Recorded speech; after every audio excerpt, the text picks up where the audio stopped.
আসসালামু আলাইকুম। আমাদের হাতে দেখতেছেন সদ্য সংগ্রহ করা সরিষা ফুলের মধু। এটাতে গ্লুকোজের পরিমাণ সবথেকে বেশি, এই কারণে এটা দ্রুত জমে যায়। মধু মূলত জমে গ্লুকোজ থাকার কারণে, আর গ্লুকোজ মানে হলো রেডি এনার্জি, খাওয়ার সাথে সাথে শক্তি পাবেন। এটাই যে আমি ঢাললাম,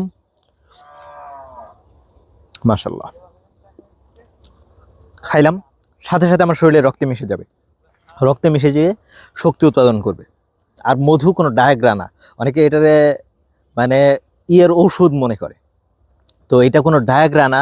নিয়মিত খাইলে শরীরের রোগ প্রতিরোধ ক্ষমতা ভালো থাকবে, আর শরীরের রোগ প্রতিরোধ ক্ষমতা যখন ভালো থাকবে তখন সব কিছু আপনা আপনি হবে ইনশাআল্লাহ। এই জন্য নিয়মিত খেতে পারেন। আর এটার বৈশিষ্ট্য শীতে জমে যাবে, গরমে লিকুইড থাকবে। এটা হলো ন্যাচারাল বৈশিষ্ট্য। আল্লাহ তাআলা প্রকৃতিতে এটা এইভাবে দিয়েছেন, এটা যদি এইভাবে খাই সর্বোচ্চ উপকারিতা পাওয়া যাবে। আর সরিষা ফুলের মধু সব থেকে বেশি উৎপাদিত হয়। দেখেন এই যে নদীর পরে যে মাঠটা, এখানে বিস্তীর্ণ অঞ্চল জুড়ে শুধু সরিষা।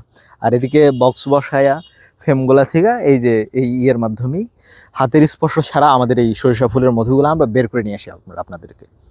আর এটা অবশ্যই ন্যায্য দামে বেস্ট কোয়ালিটি পাবেন। তো সকলকে অসংখ্য ধন্যবাদ। আসসালামু আলাইকুম।